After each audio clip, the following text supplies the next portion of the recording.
రాష్ట్రంలో భూమి అనేది అధ్యక్ష చాలా సెంటిమెంట్తో కూడినటువంటి అధ్యక్ష.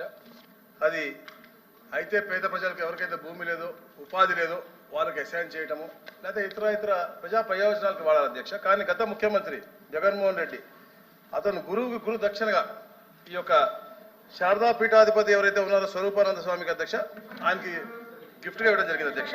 నేను చెప్పినట్టు అధ్యక్ష ప్రజా ప్రయోజనాలకి ఇవ్వచ్చు సార్. గత ప్రభుత్వాలు కూడా అధ్యక్ష సార్ గత ప్రభుత్వాలు కూడా ఎన్నో భూములు ఎంతో మందికి ఇచ్చారు అధ్యక్ష.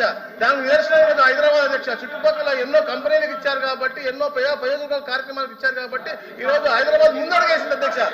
ఈ రోజు మనం వెనకడుగు కారణం ఏంటో కూడా చెప్తాం అధ్యక్ష. మళ్ళా పునర్నిర్మించుకుంటాం ఆంధ్రప్రదేశ్ అంటే వాళ్ళు చేసిన పాపం అధ్యక్ష. అవి గత 5 సంవత్సరాలు వాళ్ళు చేసిన పాపం అధ్యక్ష. నేను క్లియర్గా చెప్పాను అధ్యక్ష.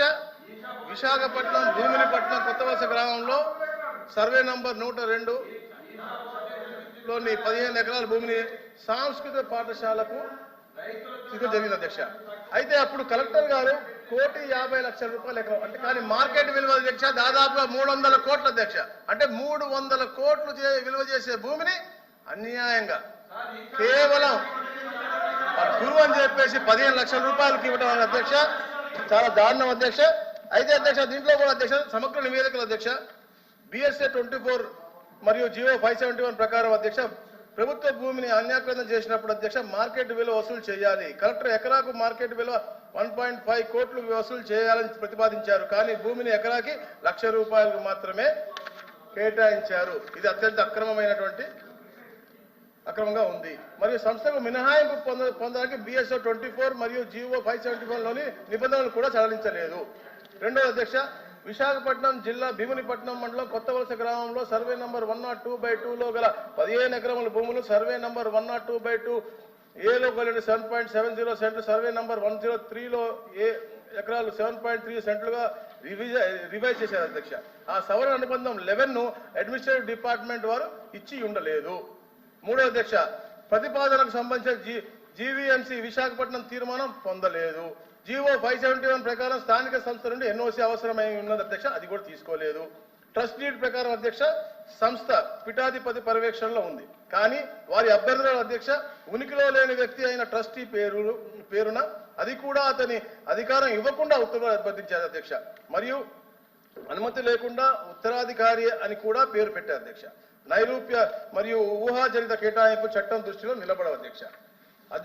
పరిశీలనల ఆధారంగా అధ్యక్ష GOMS 343 రెవెన్యూ శాఖ తేదీ 29/11/2021 GOMS నంబర్ 64 రెవెన్యూ శాఖ తేదీ 8/2/2022 మరియు GOMS నంబర్ 47 రెవెన్యూ శాఖ తేదీ 6/2/2024 ద్వారా శారదా పీఠం అన్యాక్రాంతం చేయబడినటువంటి సర్వే నంబర్ల అధ్యక్ష 102, 102/2 103లో 15 ఎకరాల సెంట్లు రద్దు చేస్తూ GOMS నంబర్ 237 రెవెన్యూ భూముల డిపార్ట్మెంట్ తేదీ 28/10/2024 ద్వారా ఉత్తర్వులు జారీ చేయడం జరిగింది అధ్యక్ష. నేను చెప్పినట్టుగా దీని ప్రకారం తహసీల్దార్ గారు 29న పంచనామా చేసి తీసుకున్న అధ్యక్ష and is with revenue department అధ్యక్ష. అలాగే ఏదైతే పెద్దలు చెప్పారో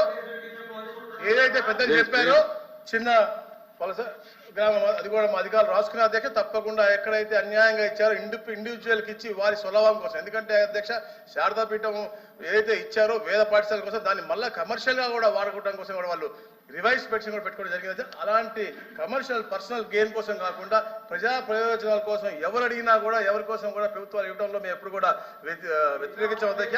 తప్పకుండా గురువులకి గురు దక్షిణగా ఇస్తే మనం తప్పకుండా వ్యతిరేకిస్తాం, అవి రద్దు చేస్తాం అధ్యక్ష.